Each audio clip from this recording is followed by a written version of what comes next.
ride till I can't no more. I got the horses in the back. Horse stock is attack. Halo para bosku, sudah nonton film yang satu ini belum? Kali ini aku mau rangkum film dari negeri Panda yang mengisahkan hidup seorang mahasiswi yang berambisi menjadi penyanyi. Langsung aja kita kepoikan ya. Apa mimpimu sejak lahir? Cewek cantik yang satu ini sejak dari kecil bermimpi ingin menjadi penyanyi yang terkenal. Ying Ying adalah mahasiswa jurusan musik dan untuk membantu meringankan beban keluarga, dia kerja sambilan menyanyi di bar. Ada saja lelaki pembuat onar di bar. Para lelaki ini seenaknya memaksa Ying Ying menyanyikan sebuah lagu yang tidak dia kuasai. Ying Ying pun menolaknya, tetapi hal tidak selesai sampai di situ. Ketika akan pulang kerja, Ying Ying dicegat oleh para lelaki nakal ini. Jelas para lelaki ini mempunyai maksud jahat terhadap Ying Ying. Untungnya manajer pemilik bar pun keluar dan menolong Ying Ying. Ying Ying tinggal berdua dengan pacarnya di sebuah losmen murah. Hubungan mereka sangat akrab, bak sepasang kekasih yang baru jadian. Ngobrol-mengobrol, namanya lelaki, ya tahulah apa yang mau dilakukan jika sudah matikan lampu. Akan tetapi, Ying Ying pun menolaknya, dan malah mengutarakan salah satunya mimpi yang lain yaitu mempunyai toko kue. Ying Ying ingin di siang hari membuat kue dan di malam hari pergi ke bar untuk menyanyi. Karena sudah larut malam dan besok akan kuliah, mereka pun tidur. Keesokan malamnya, seperti biasa, Ying Ying menyanyi lagi. Dan pulangnya, para lelaki onar yang kemarin kembali lagi mencegat dan menyergap Ying Ying.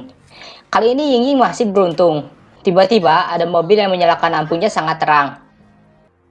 Karena sepertinya orang di dalam mobil akan menelpon polisi, niat jahat para lelaki tersebut pun menciut dan mereka kabur. Ying Ying kemudian naik ke mobil dan berterima kasih pada pria yang menolongnya. Mereka lalu mengobrol dan ternyata pria itu adalah seorang pencari bakat dari sebuah perusahaan musik.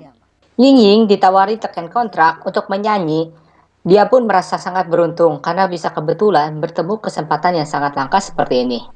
Hanya saja, untuk bisa ikut tekan kontrak dengan perusahaan musik tersebut, ada sebuah biaya yang besar, yaitu sekitar 60 juta rupiah untuk jaminan. Ying Ying pun pulang ke losmen dan menceritakan apa yang telah terjadi pada pacarnya. Pacarnya pun tidak sependapat dengan Ying Ying karena jaminan 60 juta itu terasa tidak masuk akal.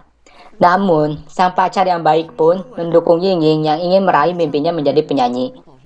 2 hari kemudian, Ying Ying datang lagi untuk kerja sambilan. Ying Ying kemudian masuk ke kamar ganti dan bertemu teman-temannya sesama penyanyi bar. Ying Ying pun mengutarakan bahwa dia akan segera tekan kontrak dan ingin meminjam uang dari mereka.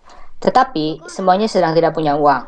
Dan Ying Ying pun pergi. Sebenarnya, teman-temannya juga merasa bahwa Ying Ying akan ditipu oleh kontrak ini. Tetapi karena melihat Ying Ying yang begitu senang dan terlihat arogan, mereka pun tidak ada yang berani mengatakan padanya. Ying Ying lalu bertemu dengan teman baiknya Lulu. Lulu juga mendukung mimpinya Ying Ying dan meminjamkan dia uang sejumlah 12 juta. Walaupun masih kurang, Ying Ying pun senang sekali. Lalu Ying Ying bertemu dengan pacarnya lagi. Ternyata demi mengumpulkan uang tersebut, pacarnya sampai ambil kerja sambilan. Ying Ying malah marah karena merasa telah membebani pacarnya. Mereka berdua akhirnya ribut.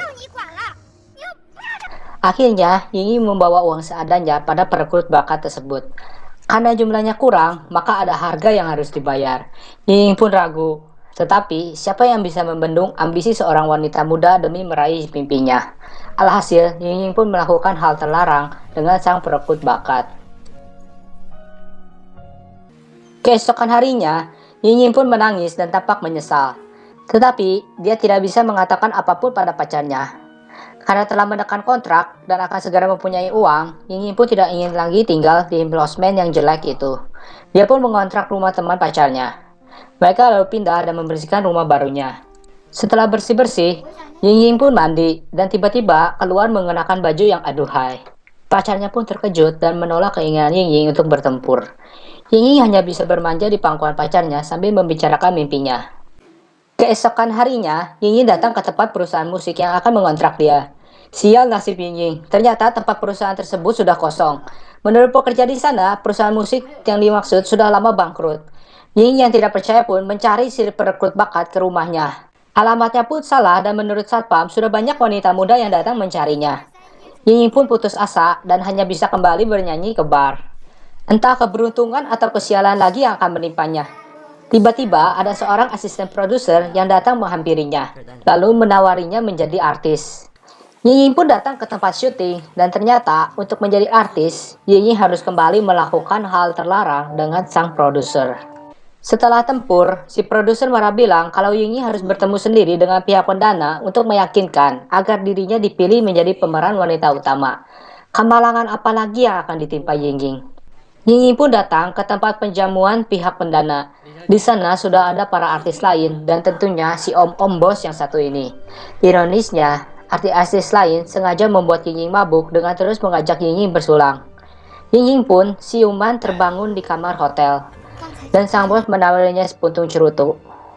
Pasrah akan keadaan, mau mundur juga sudah kepala basah.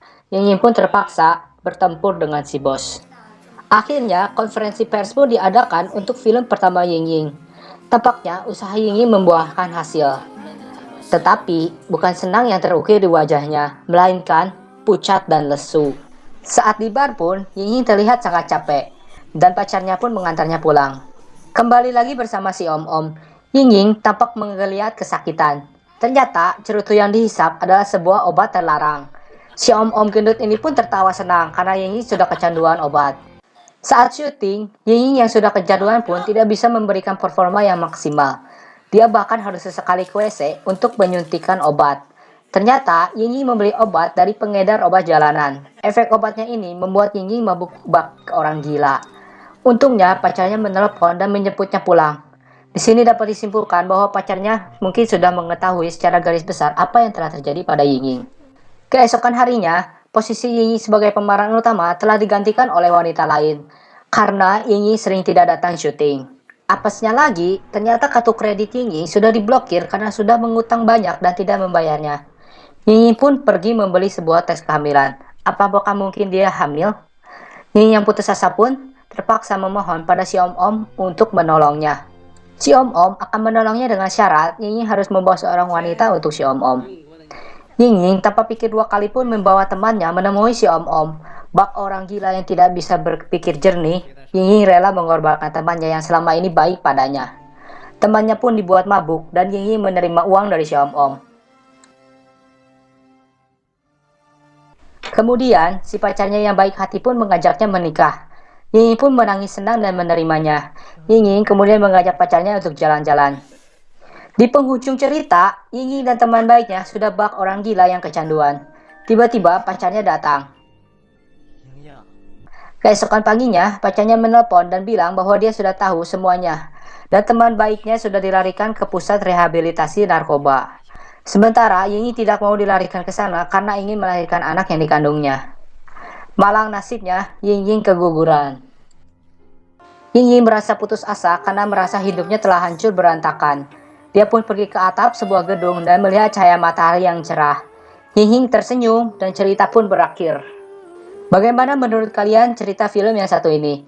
Banyak moral yang bisa diambil. Pertama, kita boleh mengejar mimpi, tetapi tetap harus di jalan yang benar dan harus selalu berhati-hati. Kesalahan di film ini adalah dia mengambil jalan pintas dan melakukan hal terlarang dengan perekrut bakat dan juga produser.